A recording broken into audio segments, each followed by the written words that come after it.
Hi everyone.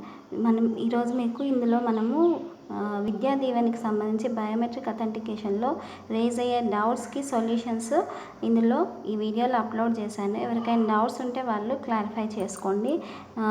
ఇది మనకి time lines 3rd నుంచి 10th వరకు ఇచ్చారు. సో ఈరోజు కూడా టైం ఇచ్చారు కాబట్టి మనము దీన్ని క్లియర్ చేసుకోవచ్చు. చూడండి, ఇలా వాలంటీర్ లాగిన్లో ఇలా నేమ్స్ చూపిస్తే స్టూడెంట్ మదర్ ఇద్దరు అథెంటికేషన్ ఇలా చూపిస్తాం. సో ఇలాంటి వాటికి ఎలాంటి ప్రాబ్లం ఉండదు. ఇలా ఉన్న వాటికి డైరెక్ట్గా స్టూడెంట్ బయోమెట్రిక్, మదర్ బయోమెట్రిక్ తీసుకొని మనం దీన్ని కంప్లీట్ చేయొచ్చు. ఇంతవరకు కంప్లీట్ అయినవి అయితే మనకి ఇలా వెరిఫైడ్ అని పెండింగ్ ఉండే లిస్ట్ పెండింగ్ అని చూపిస్తుంది. సో ఇందులో మనకి జేవీడి బయోమెట్రిక్ అథెంటికేషన్లో ఫస్ట్ రేజ్ అయ్యే డౌట్ ఏంటంటే reasons for not paying Vidya Deevena amount అని అంటుంది.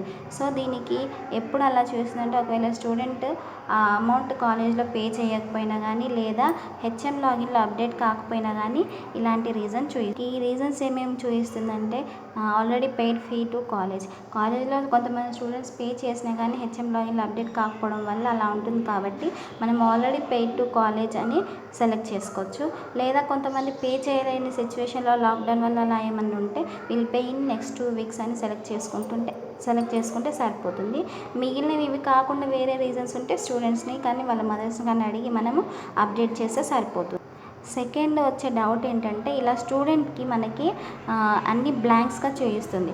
సో ఇలాంటి సిచ్యువేషన్ ఎప్పుడు వస్తుందంటే స్టూడెంట్ మదర్కి అమౌంట్ క్రెడిట్ అయి ఉంటుంది, కాకపోతే ఇలా బ్లాంక్స్ చూపిస్తుంది. కానీ అలాంటి సిచ్యువేషన్లో స్టూడెంట్ మదర్ ఇద్దరికి తంబు తీసుకొని బయోమెట్రిక్ వేయిస్తే సరిపోతుంది.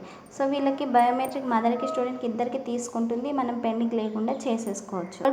థర్డ్ డౌట్ ఏంటంటే మనకి స్టూడెంట్కి ఇలా ఎక్స్ మార్క్ ఉండి మదర్కి ఎన్ఏ అని ఉంటుంది. ఈ సిచ్యువేషన్ ఎప్పుడు వస్తుందంటే ఎప్పుడైతే మదర్కి అమౌంట్ వాళ్ళకి అకౌంట్లో పడకపోయినప్పుడు ఎన్ఏ అని చూపిస్తుంది.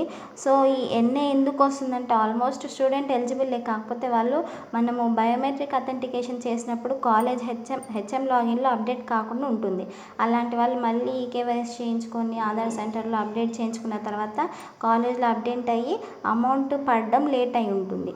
సో అలాంటి వాళ్ళకి ఇలా ఎన్ఏ అని చూపిస్తుంది. ఇలాంటి సిచ్యువేషన్లో ఓన్లీ స్టూడెంట్ బయోమెట్రిక్ ఒకటే తీసుకుంటుంది. ఆ స్టూడెంట్ బయోమెట్రిక్ తోటి మనకి ఇంకా ఈ నేమ్ కనిపించకుండా డిస్ప్లే నుండి పోతుంది. మదర్ అథెంటికేషన్ తీసుకోదు, ఇంకా అలాంటి అవసరం కూడా ఉండదు. సో ఇది ఎవరికి అమౌంట్ పడని వాళ్ళకి ఇలాంటి సిచ్యువేషన్ వస్తుంది కాబట్టి స్టూడెంట్ని అడిగి మనము తమ్ము తీసుకుంటే సరిపోతుంది. ఫోర్త్ క్వశ్చన్ మనకు రేజ్ అయ్యేది ఏంటంటే స్టూడెంట్కి 10 fingers తీసుకున్నా కానీ బయోమెట్రిక్ డిడ్ నాట్ మ్యాచ్ అని వస్తుంది. సో ఇలాంటి సిచ్యువేషన్స్లో మనం ఏం చేయొచ్చు అంటే ఆ స్టూడెంట్ని ఆధార్ సెంటర్కి వెళ్ళి బయోమెట్రిక్ ఈకేవైసీ అప్డేట్ చేయించుకోమని చెప్పాలి. అది ఒక సొల్యూషన్.